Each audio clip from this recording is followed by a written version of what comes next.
जब तानाशाही सरकार बाबा साहब डॉक्टर अंबेडकर का नाम लेने पर उनको गोले से भूना जा रहा था, इन दरिंदों को किसी भी सूरत में सरकार बदलने पर बख्शा नहीं जाएगा, हिसाब होगा। सरकार बदलने दो। लेकिन मैं बहुजन समाज के लोगों आपसे यह कहने के लिए आया हूं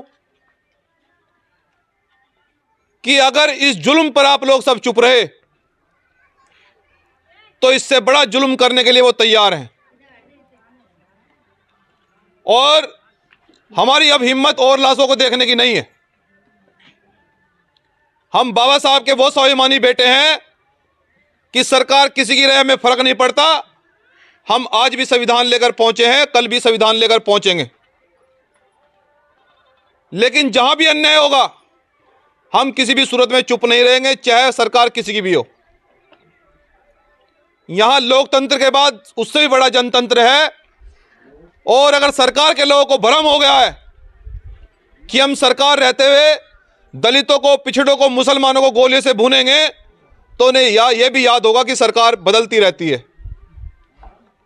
और यहां का प्रशासन, मैं 10 मिनट से प्रशासन के लोगों से बात कर रहा हूं, सब लोग गूंगे बहरे की तरह हाँ जी हूं जी कर रहे हैं।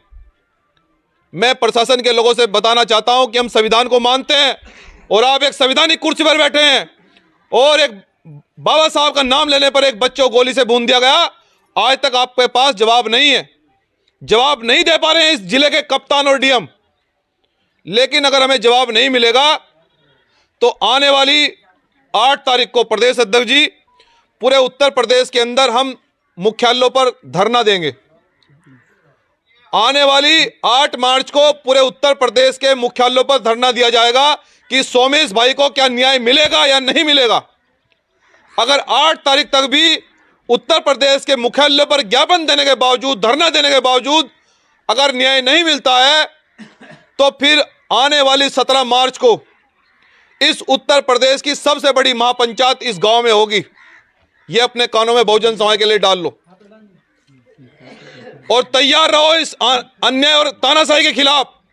और मैं आपका भाई एक संविधान को हाथ में लेकर मैं आपसे वादा करके जा रहा हूं और मैं आपसे यह भी बताना चाहता हूं कि त्याग और बलिदान से ही क्रांति आती है।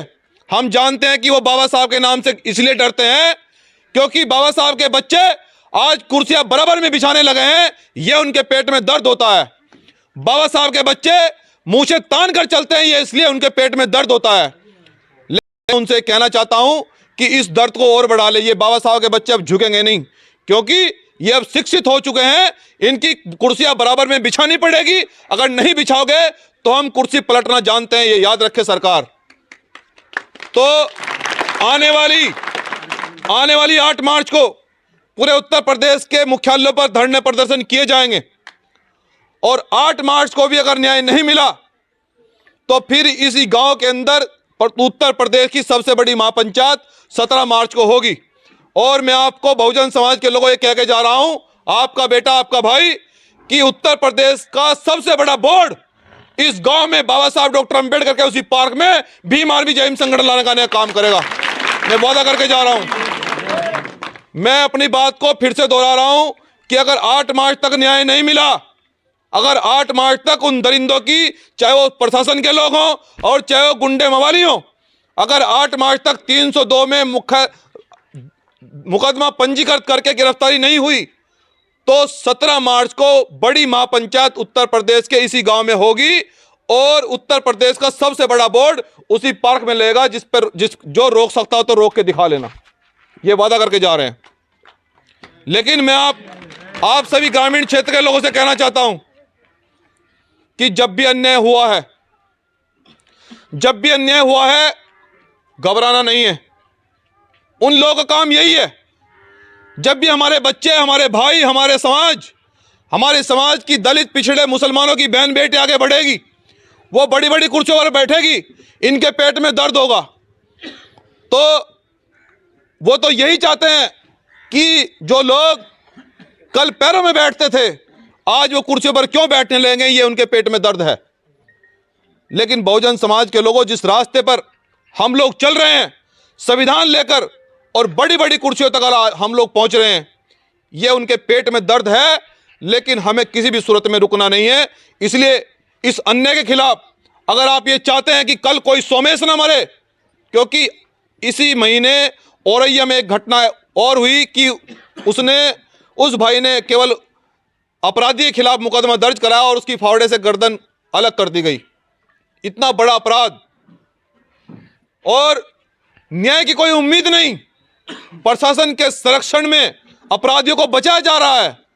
मैं आप तमाम लोगों से भी कहना चाहता हूं, मेरे दलित, पिछड़े और मुसलमान भाइयों, कि ये वही लोग अत्याचार कर रहे हैं, ये वही अधिकारी सत्ता संरक्षण में अत्याचार कर रहे हैं जिनको आप चुनाव के समय जिनके हाथों को मजबूत करते हो,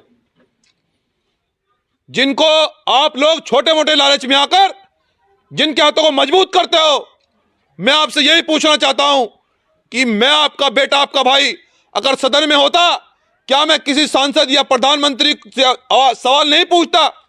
क्या मैं सदन में आपकी आवाज नहीं उठाता? अगर सरकार हमारी होती, क्या ये अपराधी बच पाते? ये अपराधी इसलिए बच रहे हैं क्योंकि आप ही लोगों ने उनके हाथ मजबूत किए हैं और वो लोग उन्हीं ताकत से हमारे लोगों पर हमले कर रहे हैं। इसलिए आप लोगों को दुश्मनों में, अपराधियों में यह परख करनी होगी, दलित, पिछड़े, मुसलमान भाइयों, कि कौन लोग हैं वो जो हमें बाबा साहब का नाम लेने पर हमारी गर्दन काट देते हैं। कौन लोग हैं वो कि बाबा साहब का बोर्ड लगाने पर हमारे भाई को गोलियों से भून दिया जाता है और प्रशासन तमाशा देखता है। मैं आपसे कहना चाहता हूं कि अगर सरकार हमारी होती, क्या ये तमाशा होता? ये तमाशा नहीं होता। ये तमाशा इसलिए हो रहा है कि आप लोगों ने उनके हाथों को मजबूत किया है। इसलिए जाग जाओ और अन्याय के खिलाफ।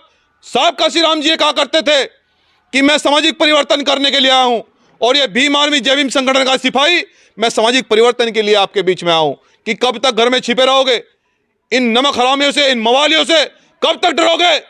कब तक आप लोग ये इंतजार करोगे कल कोई सोमेश और मरे? आपको घर से निकलकर इस अन्याय के खिलाफ आवाज उठानी होगी और आने वाली 8 मार्च को मुख्यालय पर जाकर पूरे प्रदेश के लोगों को आपको ये कहना होगा कि न्याय मिलेगा या नहीं मिलेगा, वरना फिर हम 17 मार्च को इसी गांव में बड़ी महापंचायत करेंगे। सब लोग तैयार हैं? सब लोग चाहते हैं कि न्याय मिले? सब लोग चाहते हैं कि सोमेश का बलिदान बेकार न जाए? सब लोग चाहते हैं कि सोमेश के हत्यारों की गिरफ्तारी हो? तो 8 मार्च को ज्ञापन देना है और 17 मार्च को तैयार रहो। और मैं उत्तर प्रदेश के सभी अपने भाइयों से, बहनों से, दलितों से, पिछड़ों से, मुसलमानों से कहना चाहता हूं कि जब महापंचायत हो, अगर 8 मार्च तक गिरफ्तारी नहीं हुई तो जब महापंचायत हो तो एक आदमी 1 रुपया लेकर पहुंचे, एक आदमी एक रुपया लेकर पहुंचे। हम इस प्रदेश के अंदर इतने करोड़ हैं कि सोने का बोर्ड लगवा देगा बहुजन समाज। यहां सोने का बोर्ड, तुम तो लोहे के बोर्ड की बात करते हो। यहां इस पार्क में सोने का बोर्ड लगवाने की दम रखता है बहुजन समाज। और किसी सत्ताधारी व्यक्ति में अगर दम हो तो रोक के दिखा देना। इसलिए हम ये कहने के लिए आए, आपको जगाने के लिए आऊं कि जागना बंद नहीं करना है, सोना नहीं है। 8 मार्च का इंतजार करना है कि 8 मार्च तक गिरफ्तारी होगी सोमेश भाई के हत्यारों की, हमें न्याय मिलेगा। वरना फिर 17 मार्च को महापंचायत के लिए तैयार रहें। पूरे उत्तर प्रदेश के लोग यहां पर इसी गांव में पहुंचेंगे और महापंचायत होगी और उत्तर प्रदेश का सबसे बड़ा बोर्ड इसी ग्राउंड में लगेगा। मैं आपसे वादा करके जा रहा हूं आज।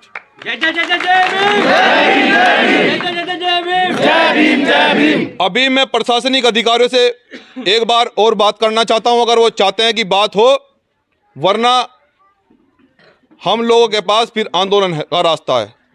आंदोलन होगा। वो लाठी चलाना चाहते हैं, गोली चलाना चाहते हैं, हम संविधान को हाथ में लेकर अड़ेंगे। वो जो करना चाहते हैं करें, लेकिन हम लोग संविधान को हाथ में लेकर अड़ेंगे और जब तक न्याय नहीं मिलेगा, जब तक नहीं हटेंगे। मैं माँ से कहना चाहता हूं कि माँ, परेशान होने की जरूरत नहीं है। एक बेटा गया है, 1 करोड़ यहाँ तैयार हैं के लिए, तुम्हारे परिवार के साथ खड़े हैं। के बच्चे इतने तैयार हो गए हैं।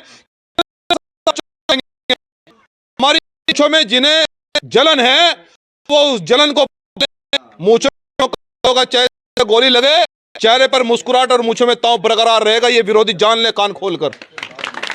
तो इसलिए सम्मानित साथियों, मैं चाहता हूं कि एक बार प्रशासनिक अधिकारियों से बात कीजिए अगर वो चाहते हैं तो, वरना फिर 8 मार्च के लिए तैयार रहो। जय भीम, जय संविधान।